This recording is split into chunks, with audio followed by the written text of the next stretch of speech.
Swayam Prabha. Digital India. Educated India.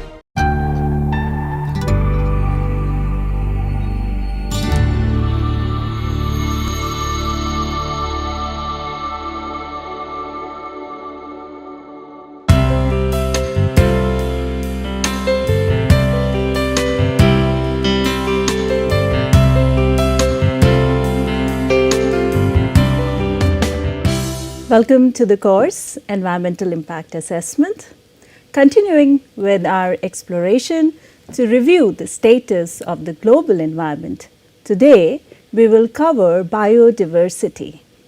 We will follow Chapter 6 of Global Environment Outlook 6, which focuses on healthy planet and healthy people. So accordingly, our coverage will include meaning of biodiversity.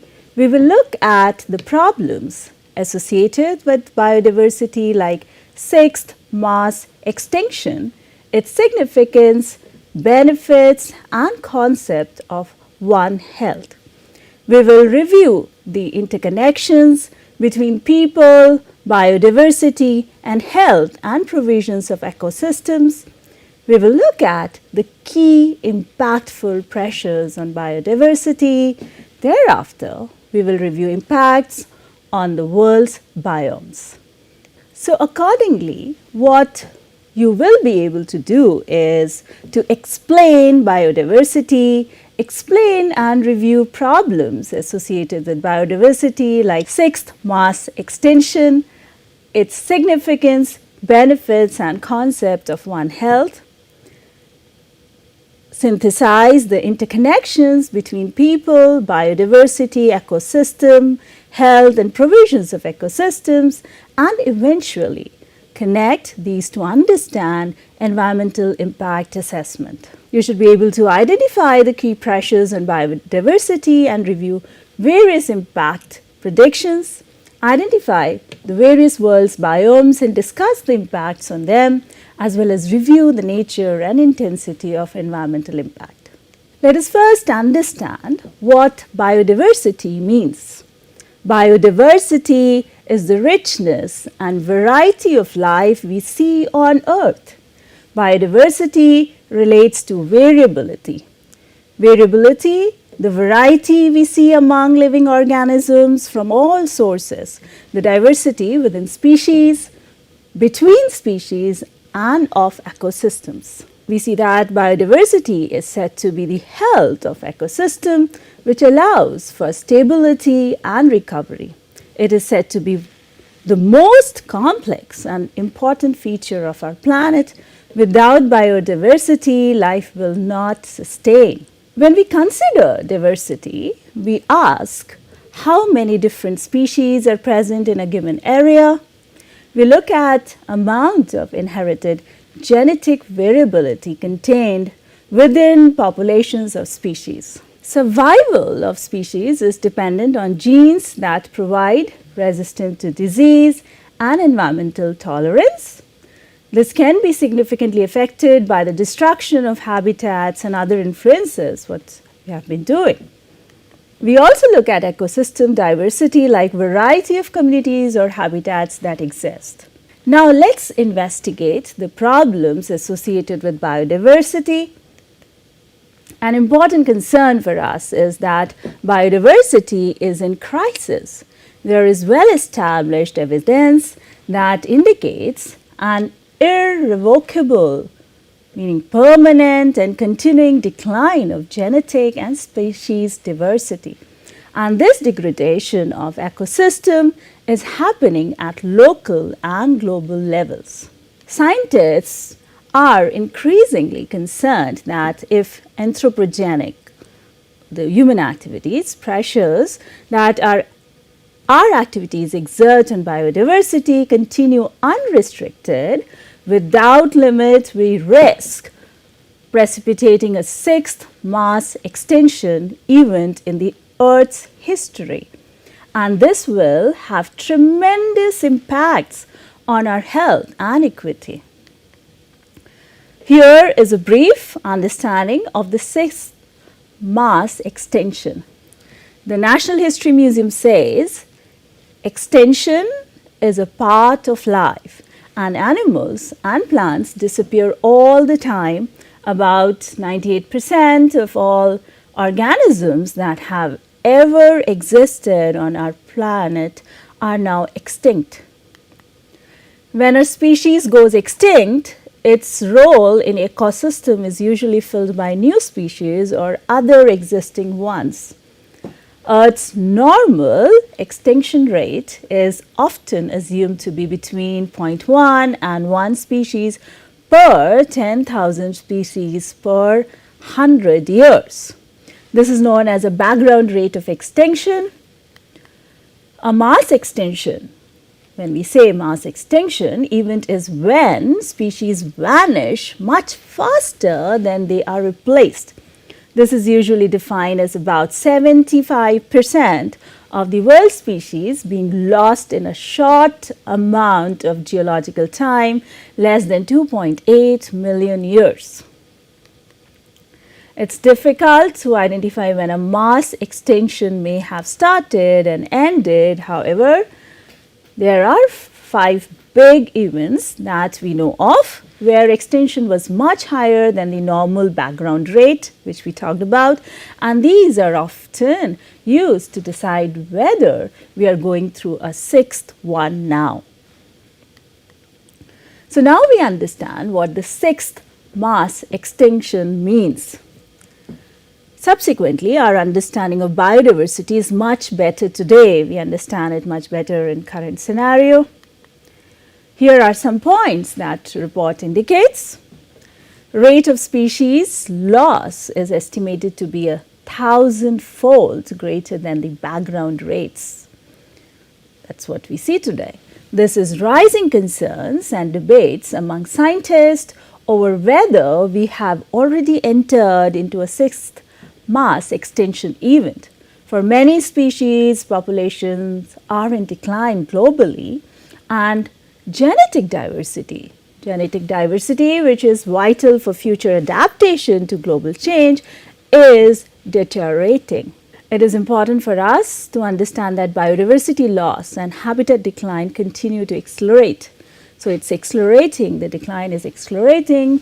This decline is at a greater speed and is believed to be beyond the planetary boundaries.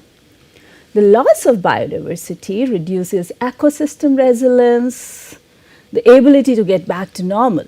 Furthermore, the loss increases vulnerability to threats, including negative impacts of climate change. The genetic diversity we see is vital raw material which allows adaptation to these changes. So if we lose that, we'll also lose the ability to adapt. As per the report, natural communities of plants and animals are being reshaped because of climate change and our activities, which has caused movement of species.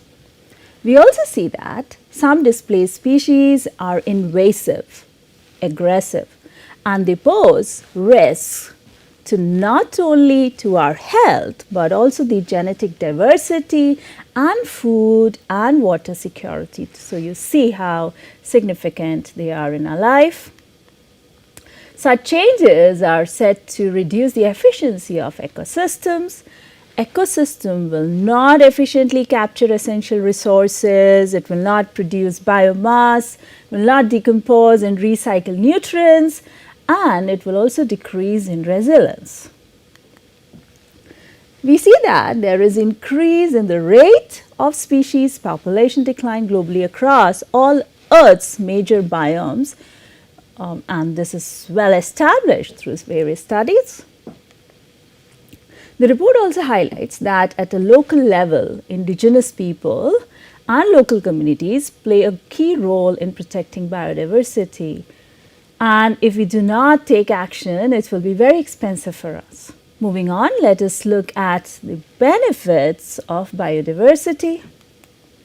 It is well established that biodiversity provides many valuable goods and services to us.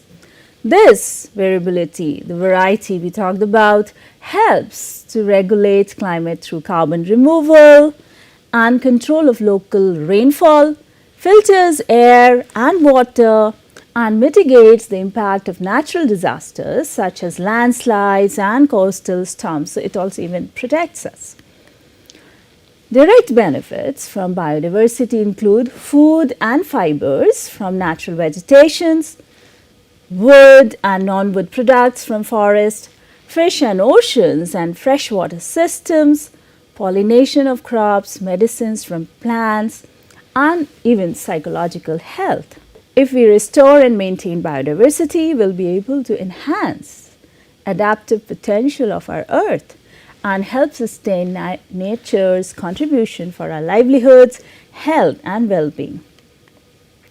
The report also suggests that loss of biodiversity is a significant equity issue.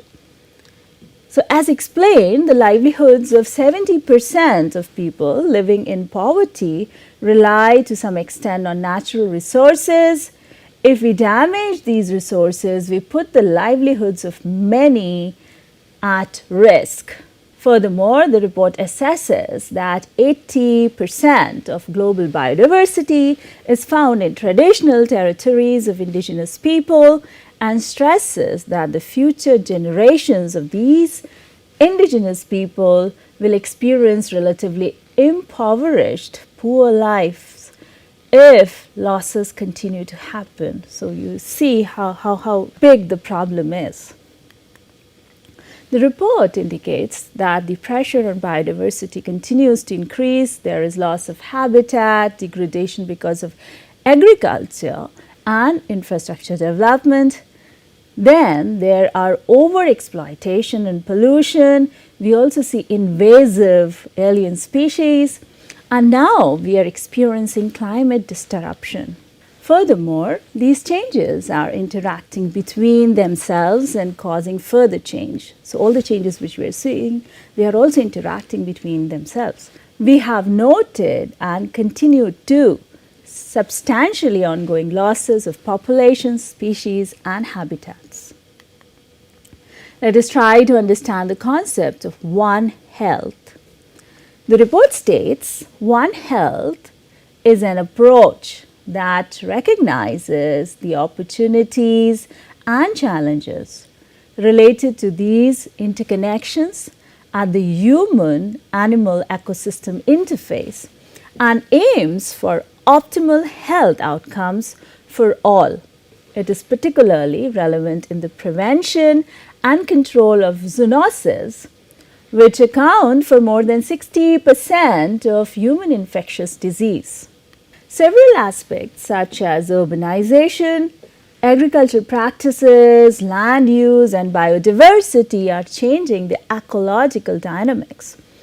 And these changes are also in some cases facilitating human-animal conflict, and these changes are also in some cases facilitating human-animal contact that worsens the risk of zoonotic disease emergence and spread. For example, COVID-19, which we are experiencing now, zoonotic diseases are transmissible from domestic or wild animals to humans through direct contact or through water, food, and the environment. All these aspects of the study was published in 2019, which makes a very strong case for the reflection what we are going through at this moment. Consider the drivers of environmental change. We have already seen that these drivers include population, demography, urbanization, economic development, technology and innovation, and climate change. These have caused several negative impacts on biodiversity, which in turn have led to loss of genetic diversity, which is important for their survival and arrest population decline. And because of these changes, some of these species will disappear. Furthermore, such changes are also leading to reshaping of natural communities while creating concerns for stability and functioning of ecosystems. Let us try to understand interconnections between people, biodiversity, ecosystem health, and provisions of ecosystem through this image by Worldwide Fund for Nature. In the figure, we see that our population associated consumptions and resources use pattern trigger the indirect drivers such as agriculture and forestry, fishing and hunting, urbanization and industrial development, use of water, energy and required transportation, which create direct pressure on biodiversity and ecosystem as seen in the third row in dark green color. The direct pressure indicated include habitat loss, changes and fragmentation in the habitat, overexploitation of resources, occurrence of invasive species, pollution and climate change from our activities. These pressures change the state of global biodiversity, shown fourth row in pink color. Changes as indicated include terrestrial change, change in freshwater quality and quantity and marine biodiversity. In the bottommost row, we see the services, benefits we get from ecosystem. The service include provisioning service like food, medicine, timber, fiber, bioenergy, regulating services like water filtration, waste decomposition, climate regulation, crop pollination, regulation of some human diseases, and we also see supporting services like nutrient cycling, photosynthesis and so on. Then we also see cultural services like enriching, recreational, aesthetic and even spiritual. Also reflect that as it is predicted that the population will increase and urbanization will increase, most of the drivers will increase. They are going to further create more pressure. And it is predicted that climate change will become the dominant driver of biodiversity change in the next few decades. Ultimately, reducing pressures on biodiversity will require addressing these drivers of change. Now let us look at the pressures. The main direct pressure on global biodiversity are habitat stress and land use change, invasive species, pollution, unsustainable use, overexploitation, and climate change, mainly as a consequence of higher temperatures, change in precipitation pattern, and increasing frequency and severity of extreme weather events and wildfires. The spatial distribution and combination of these pressures varies across the globe, as you may see in the figure, which shows the global distribution of the threat in red zone showing very high threat intensity and orange showing high threat intensity and so on.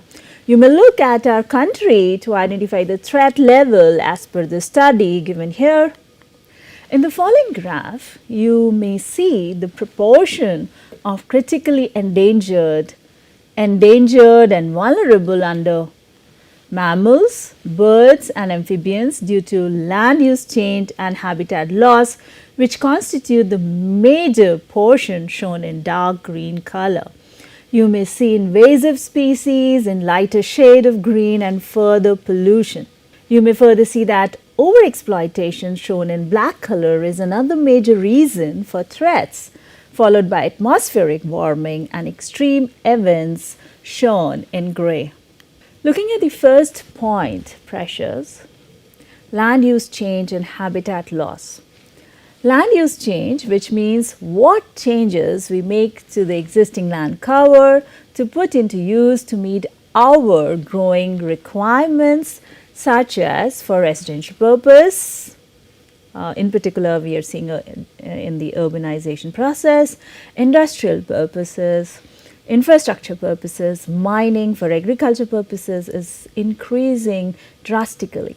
Therefore, the associated global human footprints, like how much we are really consuming, our footprints are increasing, assessing into the natural areas. Leading to, because of this, we are causing desertification, deforestation, and also causing loss of habitat.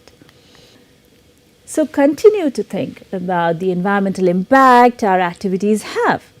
We see that land use changes impact both aquatic and terrestrial environments, with exposure to pollution, exhaustic pathogens, and emerging infectious diseases harmful to humans, livestock, and wildlife.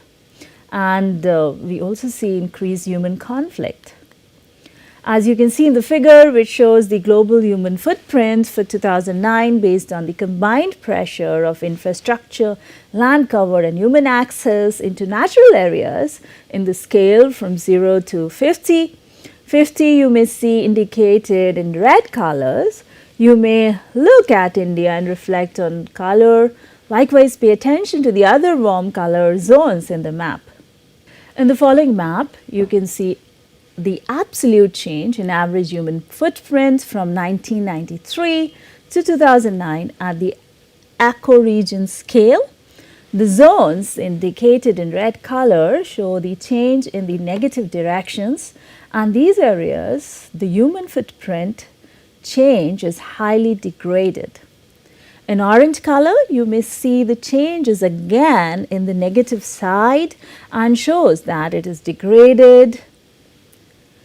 The zone colored in green show improvement areas. You may pay attention to footprint change in India as per the study given here. So, through these figures, you may reflect upon how much we are changing and accessing into the natural areas. Let us look at the second number of pressure identified invasive species. The report suggests that in developing countries, due to inadequate planning, often the development coincides with biodiversity hotspots. So, we end up interfering with that. Also, it is suggested that the road construction assists the spread of invasive species and allow for easier access into previously intact habitat, exposing the species to threats from hunting and resource exploitation. Invasive species threaten ecosystems, habitats, and other species. They are usually non-native, invasive alien species, but can also include expanding native species that when they go beyond their proportion. Looking at the ecological impact of invasive species, it is said that they have direct and indirect competition, suggest predation, that is preying of one animal on others, the action of attacking or plundering. Studies suggest habitat degradation, indicate hybridization, which is the process of an animal or plant breeding with another individual, another species or variety. Further, importantly, what we see now, which is threat on human health and food security, their role as disease agents and vectors. It is also indicated that the invasive plants can impact the provisioning of key ecosystem services, which we have already seen. You can reflect the diagram here and look at all the ecosystem services we had discussed about, so that's all being impacted. We also see that invertebrate species, which are animals without backbone, that have become invasive may pose an even greater risk. The population expansion example which we are seeing here of invasive zebra mussel in the North American Great Lakes was so great that it impeded water flow of municipal water supplies and hydroelectric companies. The danger is particularly high on islands because of invertebrate species. They can cause biodiversity loss to great extent. I have also linked the YouTube video here for your further detailed understanding if you wish to see. Invasive pests such as gypsy moth in North America, as we can see here in the picture, has impact on biodiversity and economy. Likewise, we see another invasive species, emerald ash borer in North America, impacting biodiversity and economy. It was introduced in US. You see how things happen. It was introduced in US in 2002. It arrived accidentally in cargo imported from Asia. Impact of this, as recorded by National Invasive Species Information Center US Department, of agriculture show that ash trees lose most of their canopy within 2 years of infection. So, it just takes 2 years and die within 3 to 4 years. So, that range of damage can happen. Yet another recorded by National Invasive Species Information Center, again the US Department of Agriculture, show hemlock woody adelgid in North America impacting the biodiversity and economy. It is native to Japan. This was also introduced by accident, destroys eastern hemlock trees. You may also see the YouTube video to learn more, link provided in the suggested read and watch. It is also suggested that the invasive insect vectors can also facilitate the spread of parasites and lead to infectious diseases. You are very much familiar with chikungunya, dengue and Zika, which are vectored by mosquitoes. We also see unsustainable uses and overexploitation because of construction of dams, mines and other hard as well as energy infrastructure development, so which we are going to constantly review in our environmental impact assessment. Furthermore, the climate warming and the increasing frequency of extreme weather events, we see these days like very hot summer, heavy rain causing floods, season of scarce rainfall causing drought, and we also see forest fires. All of these contribute to habitat loss and degradation of already stressed habitats. Because of the increased temperature, the seas are getting warmer, which we have already seen, and that's reducing the sea ice extent. The reduction is affecting the critical hunting habitat for polar bears, seals and fishing birds, as per the Intergovernmental Panel on Climate Change IPCC report. We see increased atmospheric carbon dioxide and acidification of ocean habitats. We further see that the loss of habitat of wild species affect the ecosystem services. Mostly they provide, as we have seen, pollinators and predators of agriculture pests. Report also notes the loss of human access to nature. In particular, it largely impacts the indigenous communities, that no more they are able to access nature that's been obstructed. The economic cost, both direct and indirect, such as cost of efforts to control them, can be of the range of many billions of dollars annually. And major routes for species invasive include deliberate release, escape, accidental introduction. As you have already seen, it could be tourism and ship ballast water, as we had seen. Wherever loss of native biodiversity happens, it is likely to make it vulnerable to the invasion risk. So, you reflect upon the nature of changes we make around and how it eventually impacts us. Moving forward, we will look at another element which causes pressure, that is pollution. Pollution happens in many forms, such as waste and chemical products deliberately or accidentally released into the environment. Pollution in form of light, noise, heat, microbes. Major emitter of pollution includes transport, industry, agriculture, aquaculture. So, we see all these. There are a wide range of pollutants. The increasing pollutants includes synthetic chemicals, pesticides, cosmetics and so on. You may think of the stuff you use regularly. Pollution also happens through open waste dump on land, which has local impacts on plants and animals. Land soil pollution also leads to impacting the microbial, that is bacteria population, and hampers the important ecosystem functioning. There are increasing problem of bioaccumulation of toxins, including heavy metals, which may have multiplying impacts across the entire food chain, including impact on us. Probably problem of water pollution, including marine and freshwater environment, we see increasing problem of plastics, chemicals, which threatens the wildlife. We are also witnessing air pollution that contributes to the acidification, also eutrophication of terrestrial ecosystems, lakes, estuaries and coastal waters, and to mercury bioaccumulation in aquatic food webs. We also witness another pressure from overexploitation, which includes illegal, unreported and unregulated activities such as fishing, logging and so on. We see that the direct exploitation has resulted in threats to both land and marine species. The overexploitation of wildlife has implications for equity.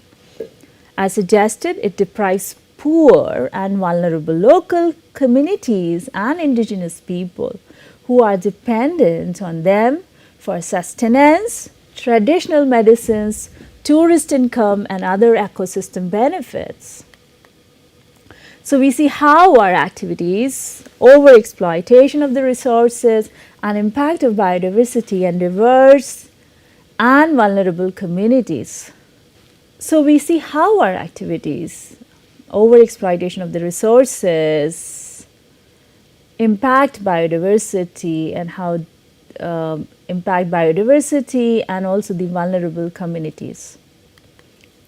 Now we'll look at another driver, climate warming and extreme events creating pressure on biodiversity. The impact of anthropogenic climate change on biodiversity are most evident in natural systems. The report suggests that up to 1 in 6 species could be threatened with extinction by 2050 if current warming trend continues. In the figure, you may see number of species vulnerable to climate change.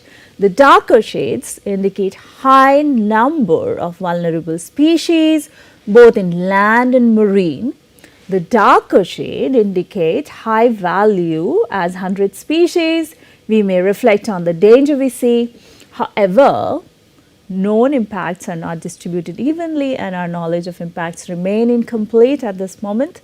It is suggested that in response to rising temperatures, species may move to cooler locations or alter their phenology to flower, breed or migrate sooner. Evidence suggests that they are doing both. They are moving up, changing places, as well as there's changes in the phenology to flower. Now let us look at another extreme events. The natural disasters such as earthquake and tsunami or flood, landslides, wildfires and droughts following extreme weather events kill and injure hundreds of thousands of people a year, cause widespread destruction to ecological habitat and threatens wildlife pollution with local extinction. So they are also creating loss. We further see marine environment because of the warming and acidification. There is loss happening, which we'll see further in detail. So we have seen the different drivers which create pressures on biodiversity and range of impacts, direct and indirect. We have seen them here, briefly touched upon. Now we'll look at the global state and trend of biodiversity. Global change, what we are witnessing, is having negative impact across all dimensions of biodiversity, which we discussed. The changes are happening from genes to ecosystems. However, we are yet not able to measure the genetic diversity. We are not aware. Further, population baseline data is also limited. Moreover, the status of ecosystem is under evaluated. So we should see this, keeping all this in perspective. So when we review this, you should be conscious about this. Looking at the state and trends in genetic diversity is important. It is raw material for continuing adaptation of wild species by natural selection. It also helps in maintaining and enhancing the diversity of cultivated plants and breeds of livestock. This eventually helps in resilience of agriculture system and food security. We are witnessing long-term decline in the number of varieties of crops and breeds of livestock. There is decline of biodiversity at the global level, so we have been repeating that. According to the International Union for Conservation and Nature, IUCN, latest estimates, in the figure you can see the red list of threatened species. The green color bar zone, you can see critically endangered species. You may note highest being cycad, second from the bottom. You may see vulnerable in black color bar. You may see sixth from the bottom, the reef forming coral are identified as vulnerable. In the figure showing the Living Planet Index, you can see the decline from 1970 to 2014 because of the anthropogenic land use change. So you can see the decline here. In the figure showing the Biodiversity Intactness Index, you can see the spread of the decline and vulnerability of the species due to anthropogenic land use change in the last 44 years. Look at the overall color distribution across the globe and also look at the colors in our country. Study also indicates decrease in vegetation productivity between 2000 and 2013 because of anthropogenic factors. A study also indicates that 24% of terrestrial ecoregions are under danger. In the figure, you can see that the land cover change in broad habitat such as mangrove, tropical, subtropical, coniferous forest, and also change in their productivity. Note the percentage change and change in productivity. Study also indicates an average decline in natural wetland area of about 30% between 1970 and 2008. There has been increasing impact on marine ecosystems due to anthropogenic activities. Many of these ecosystem processes are thought to be under threat as a consequence of observed wildlife decline and ongoing threats to biodiversity. Mammals, bird, amphibian species that are used for food or medicines are at greater risk of extinction. So we saw the state of biodiversity and how it is declining rapidly at different scale, and many of the processes we are unaware of. We will now look at the impacts on the world's biomes.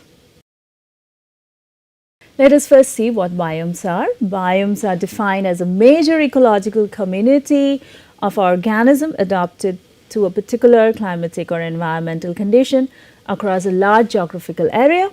Within biomes, several ecosystems may coexist. You may see a lot of things. Here we see 8 broadly defined biomes that encompass most of the Earth's biodiversity so that we are aware of different range variety we have. First, we see ocean and coast. As per the report, the primary pressure on open ocean biodiversity are overexploitation, pollution from land-based activities, and climate change. Report suggests that coastal ecosystems have additional pressure associated with habitat destruction, aquaculture, and invasive species. Coastal systems are said to be particularly vulnerable. For example, between 20 and 35% of mangrove areas have been lost since 1980. That is a big loss. And the current annual rate of seagrass habitat destruction is about 8%. Coral reefs are among the most biodiverse marine ecosystems. They are most vulnerable and under increasing decline. All these decline is eventually affecting us. Second, we see freshwater systems. Freshwater systems are exposed to multiple pressures because of land use change, habitat loss, invasive species, use of water courses for development, and hydroelectric power and pollution. We are creating widespread and significant impact. Freshwater vertebrate species decline at a massive scale. Report record average 81% over the past 42 years. That's huge. 6 groups of global freshwater fauna assessed are in extinction risk, as seen in the figure: amphibians, mammals, reptiles, and so on. About a third of the more than 7,000 freshwater invertebrate species on the IUCN Red List are considered threatened. That's big number we are looking at. These species combine to provide a wide range of critical services for humans, such as flood protection, food, water, filtration, and carbon sequestration. So they are important for us. Now let us see the grassland. As per IUCN report, grasslands cover about 8% of the total land area and were once home to some of the largest wildlife collections on earth. They have now drastically changed and are now endangered ecosystem. They are facing multiple pressure, including land use change, overgrazing, fragmentation, meaning that there's been disrupted, invasive species, suppression of natural fire, climate change, and afforestation. Currently, 4.5% of global grasslands have protected status. So there's a lot of dependency of small scale economic activities on grassland, and degradation to such areas impact livelihoods of many. Now let us look at the agriculture landscape. Agriculture expansion since thousands of years had led to biodiversity loss in many biomes. However, we also see that there are landscape transformation and fragmentation of natural habitat. It is also non-cropped areas, watercourses, and air quality.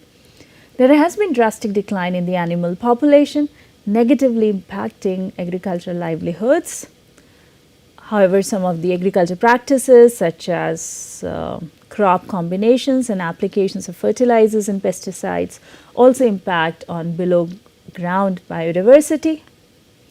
The report also emphasizes that it's important to maintain the agricultural landscape, as agriculture can sometimes maintain rare species in semi-natural habitats. So even that's important. Now let us look at the dry land.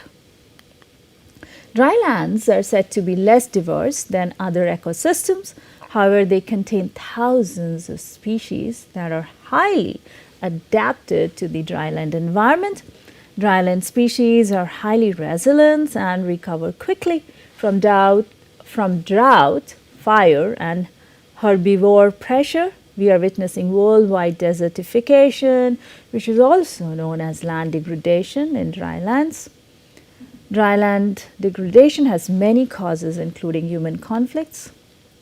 We see that large amount of waste, garbage, and toxic material were dumped and burnt in the desert ecosystem due to war, drought, overgrazing, overuse of groundwater, and unsustainable agriculture practices also impose extra pressure on the dryland. There are numerous impacts of degradation of semi-arid and arid landscapes, such as availability of fresh water, food production, also affects the species and genetic resources. Because of desertification, we witness impact on soil health and vegetation, which eventually affects us.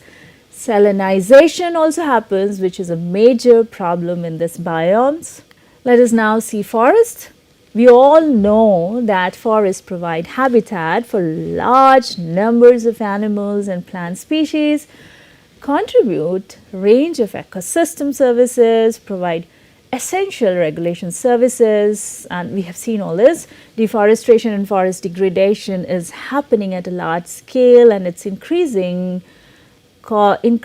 causing threats to species diversity. And this is all happening due to demands of biomass, urban expansion, agriculture, energy, mining, and transportation development. So when we do EIA, you look at all these aspects. If deforestation and degradation continue, the forest can convert to source of carbon itself. There will be loss of livelihood. There are direct health consequences of deforestation ranging from physical and mental well-being. Forest loss increases exposure to infectious disease, including malaria and other vector-borne parasites. Let us now look at mountains. The report indicates that the mountain range covers around 22% of the terrestrial space of planet and provide multiple ecosystem services. Mountain habitats at lower elevation are more biodiverse. We observe habitat degradation and fragmentation, and it has impacted many mountain ecosystems. We may note that the mountain ecosystems are especially vulnerable to climate change. The recorded impacts include shift in species ranges and composition. Climate-induced warming can change ecosystem functioning. In the figure given, you may see ecosystem function that mountains provide with warm color showing high value of the services. In the following image, you can see the pollution density indicating the demand on the ecosystem service. In the following image, you can see the contrast of the supply and demand of ecosystem placed side by side. Look at India. As per the analysis, the supply is low and the demand is high. As per the report, most mountain areas today are under human pressure, including the tropical Andes and Central Asian mountain biodiversity hotspots. The Himalayas, with approximately 19,000 species, have been documented as highly vulnerable to climate change. Looking at the impact of the loss of biodiversity and degradation of mountains, it will lead to reduced natural contribution to people in both mountains and lowlands, will result in changes in air quality and climate regulation. For example, less greenhouse gas will be controlled. It will cause loss of food security, medicinal plants, and water quality and provision, and increased exposure to risk associated with landslide, sedimentation of rivers, and flooding, modifying their livelihoods and land cover to the local communities. Glacier loss also impacts water security. Many of our population, particularly in South Asian countries, depend upon the flow of river from the Himalayas. Let us now look at the polar region. Polar region act as a sink for many anthropogenic pollutants. The report shows that the biodiversity in Arctic and Antarctic region is under particular stress. There is decline in many native species. There is increase in temperature and invasive species, especially in the sub-Antarctic and Antarctic Peninsula, are major pressures. Industrial development, pollution, local disturbances present extra pressure. Many studies indicate that Arctic will be ice-free in summer by 2050. The loss of sea ice will create major ecological shifts, and its impact can be several. And we also see there's decline in penguin population in Antarctica. So we see how diverse our biodiversity is and how it is under threat and what changes or activities are causing. To summarize today's session, so today we looked at the meaning of biodiversity. We reviewed the problems associated with the biodiversity, like the sixth mass extinction, its significance, benefit, and concept of One Health. We looked at the interconnections between people, biodiversity, ecosystem health, and provisions of ecosystems, and eventually you are required to connect these while assessing environmental impact. We identified the key pressures on biodiversity, and through this understanding you should be able to predict various impacts. In today's session, we identified various world's biomes and discussed impact on them, and you should alongside may review the nature and intensity of environmental impact, what we choose to assess and what we don't choose to assess. These were the references used for this particular session. Our coverage has been limited as per the scope of the subject. Additional resources to read and watch are provided to you. Please feel free to ask questions. Let us know about any concerns you have. Do share your opinions, experiences, and suggestions. Looking forward to interacting and co-learning with you in our discourse of EIEA. Thank you.